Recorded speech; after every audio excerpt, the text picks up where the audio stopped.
तो दोस्तों, कैसे हो आप सभी। उम्मीद है कि आप ठीक होगे, लेकिन देश ठीक नहीं है इस समय। थंबनेल देख के पता चल गया होगा कि अब किस टॉपिक पे बात चल रही है पूरे सोशल मीडिया पे, पूरे न्यूज़ चैनल्स पे। हाँ, मैं बात कर रहा हूँ कुलगांव वाले अटैक की, जो आतंकियों ने की है। निर्मम हत्या की है मासूम लोगों की, निहत्थे लोगों की और बच्चों की, उनकी फैमिली के सामने, माता पिता के सामने, किसी को उसकी वाइफ के सामने जिस तरह से मारा गया है ना, ये बहुत ही निंदनीय है। और मैं आपसे इसलिए ये बात शेयर कर रहा हूँ क्योंकि मैं सोच रहा था, पर ड्यूटी की वजह से टाइम नहीं मिल पा रहा, और अपने मन की बात मैं आप लोगों से शेयर कर लेता हूँ इस वजह से। बाकी पता सबको है कि देश में क्या माहौल है। सोशल मीडिया सब यूज़ करते हैं, न्यूज़ सब देखते हैं, नहीं देखते तो एक दूसरे से सुन लेते हैं। पता सबको है कि देश में क्या माहौल है, लेकिन मेरे मन में था कि मैं आप लोगों से शेयर करूं। तो भारत से पाकिस्तान में 6 नदी जाती हैं, सिंधु, सतलज, चिनाब, झेलम, रावी और ब्यास। तो सिंधु नदी का समझौता हुआ था सन 1960 में। ये भी आप सभी को पता है। सन 1960 में समझौता हुआ था कि 20% पानी है सिंधु नदी का, वो भारत यूज करेगा, और इसका 80% पानी पाकिस्तान यूज करेगा। तो अभी जो इस रिएक्शन के बाद मोदी सरकार ने तत्काल में इस प्रस्ताव को खारिज कर दिया, मतलब साथ के साथ खत्म कर दिया। कोई टाइम नहीं, कोई पीरियड नहीं, कोई वार्निंग नहीं, साथ के साथ इसको तत्काल से प्रभाव से निष्कासित कर दिया गया है। और आपका बाघा बॉर्डर और अटारी बॉर्डर, इसको बंद कर दिया गया है। और जो भी हमारे मूल के हिंदुस्तान के जो लोग पाकिस्तान में रहते हैं, उनको 1 महीने का टाइम दिया गया है कि आप 1 महीने से पहले या 1 महीने में, लास्ट पीरियड 1 महीने में आप पाकिस्तान छोड़ दें। और जो पाकिस्तान के लोग यहाँ पे थे, हमारे हिंदुस्तान में थे, क्योंकि हिंदुस्तान में आते हैं ये हमारे यहाँ पे मेडिकल ट्रीटमेंट बहुत सस्ता है और देशों के अकॉर्डिंग। तो हार्ट की सर्जरी कराने या और बहुत सी सर्जरी कराने के लिए लोग आते हैं। तो इनको बोला गया है कि आप 48 घंटे में देश को छोड़ दो। और जो यहाँ का वो था दूतावास को बंद करने के लिए आदेश दे दिए हैं। साथ के साथ ये अभी साथ के सीन है, मतलब जो अभी तत्काल में लिए गए फैसले हैं। और एयरलाइंस हमारी बंदी हैं, हमारी एयरलाइन पाकिस्तान के ऊपर से जाती नहीं है, वो बंद है। तो मैं आप लोगों से बस ये शेयर करना चाहता हूँ कि क्या आपने सोचा ये हमला क्यों हुआ होगा या किसने किया? ये तो सबको पता है, सुअरों ने किया है, जिनका कोई बोलते हैं कि आतंकवाद का कोई धर्म नहीं होता। अरे क्यों नहीं होता आतंकवाद का धर्म? जो लोग नाम पूछ के मार रहे हैं कि आप हिंदू हो या मुस्लिम हो, हिंदू हो तो उनको शूट कर रहे हैं, मुस्लिम को अलग कर रहे हैं उनसे, एक धर्म के लोगों को टारगेट कर रहे हैं। टारगेट किलिंग भी बहुत होती है वहाँ पे। लेकिन इस तरह की तो ये पहली बार हुई है कि उनको आधार कार्ड देख के फिर बोल रहे हैं कि कलमा पढ़ो, कलमा नहीं पढ़ पा रहा कोई तो उसको शूट कर रहे हैं। उसके बाद कुछ की पार्ट्स देखने के लिए उसके कुछ आदमियों की पैंट उतारी, जैसे किसी ने बोल दिया होगा कि हाँ मैं मोहम्मदन हूँ, तो पैंट उतार के चेक कर रहे हैं उसको कि ये मुसलमान है या हिंदू है। अगर हिंदू है तो उसको साथ के साथ शूट कर रहे हैं। तो इसका क्या धर्म है?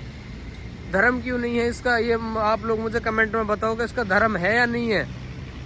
आतंकवाद का क्या धर्म है? आजकल बच्चे को पता है कि आतंकवाद का धर्म क्या है।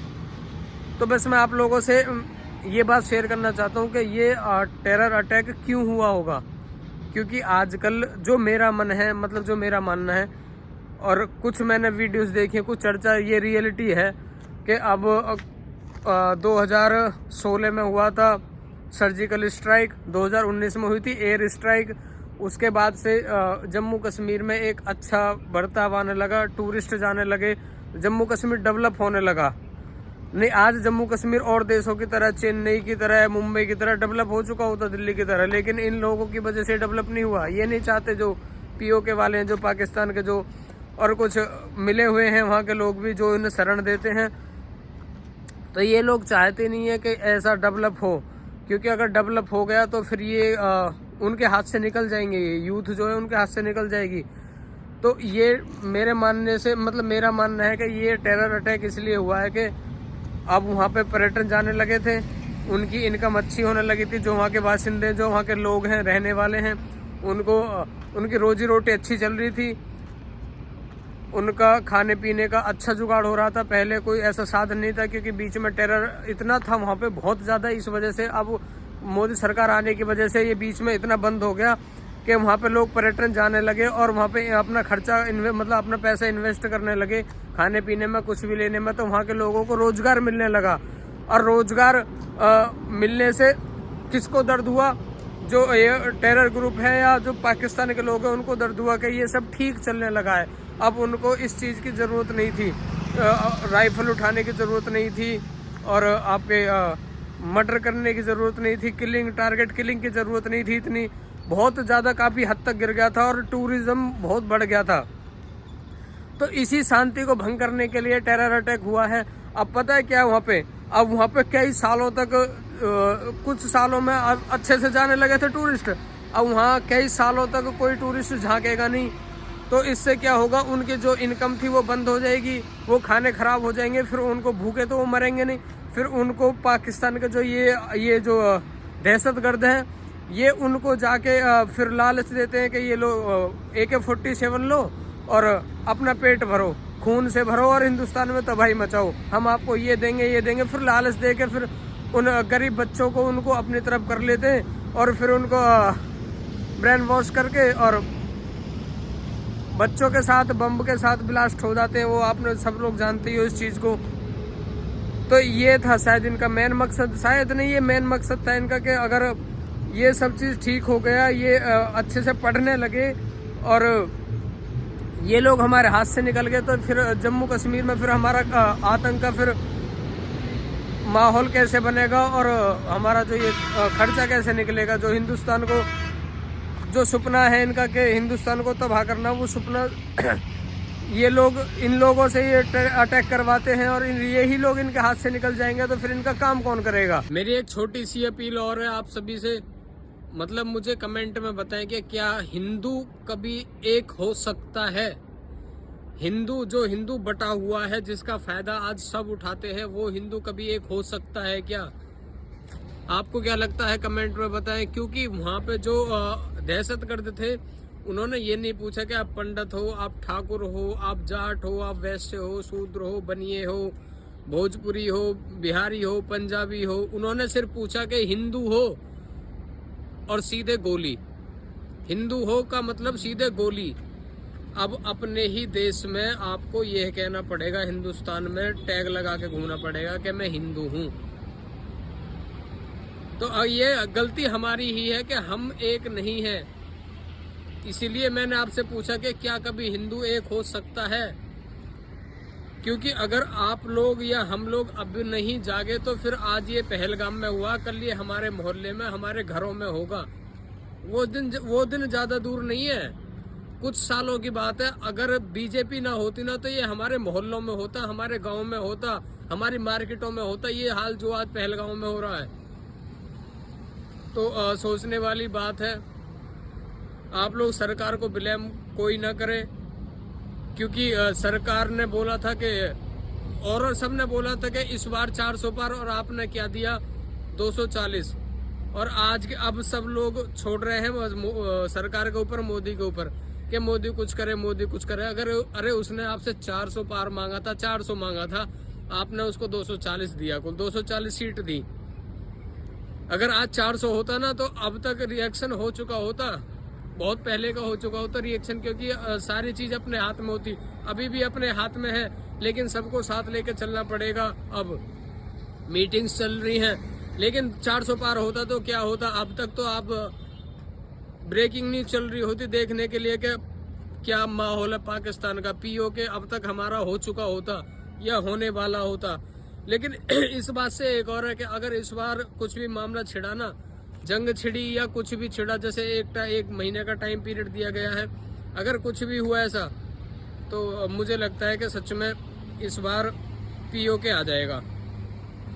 ऐसा मानना है कि अगर इस बार जंग छिड़ी, क्योंकि तैयारी उस हिसाब से हमारे तो काफी टाइम पहले से थी पीओके लेने की, और पाकिस्तान को भी पता था कि भारत तैयार है पीओके लेने के लिए, लेकिन उसको ये नहीं पता था कि इतनी जल्दी रिएक्शन होगा। तो इस बार अगर जो तैयारी है ना हमारी, सिर्फ आतंकवादियों तक नहीं, आतंकवादी तो मरने ही मरने हैं, आतंकवादियों तक नहीं, सिर्फ इसकी पीओके हमारा आपके इस बार वापस आना है, आना है, आना है। ये 100% वापस आएगा। इस बात को आप नोट कर लो कि इस बार अगर मामला छिड़ा तो पीओके वापस आएगा ही। और रही बात, और एक इसमें पॉइंट है कि इसमें क्या होता है कि अगर आप अटैक करते हो किसी भी चीज के लिए, तो अटैक करने के बाद आपने देखा होगा कि भारत ने जैसे पहले सर्जिकल स्ट्राइक की थी, उसमें क्या हुआ था कि उसमें घुस के 300-400 पाकिस्तानी जो कैंप था, टेरर कैंप थे, उसमें 300-400 पाकिस्तानी मार दिए थे। उससे पाकिस्तान को कोई फर्क नहीं पड़ता। उसने कहा है या उसको पता है कि ये आतंकवादी हैं, या ये जो भेजे गए हमने ये मरने के लिए भेजे, उसको इस बात से कोई फर्क नहीं पड़ता कि कितने आतंकवादी मरे हमारे। उनका क्या है, एक सुअर 4 शादी करेगा, एक बीवी से 15 बच्चे करेगा, 60 बच्चे हो गए, 60 बच्चे, एक आतंकवादी, 60 आतंकवादी तैयार। सुअरिया भी एक बार में 16 बच्चे देती है। तो इसीलिए हिंदुओं को बस हिंदू होना पड़ेगा, ये वगैरह वगैरह में किंतु परंतु में नहीं फंसना। हिंदुओं को हिंदू होना पड़ेगा तो ही बच सकते हो, नहीं सरकार चली जाएगी कुछ दिन बाद, क्योंकि जिंदगी भर कोई नहीं, मोदी भी नहीं रहेगा या कोई भी नहीं रहेगा, लेकिन सरकार जाने के बाद आपने सोचा है, गिन गिन के बदला लिया जाएगा हम लोगों से, गिन गिन के। तो बस कहना यही है कि आप जहां भी हैं सेफ रहें, सुरक्षित रहें।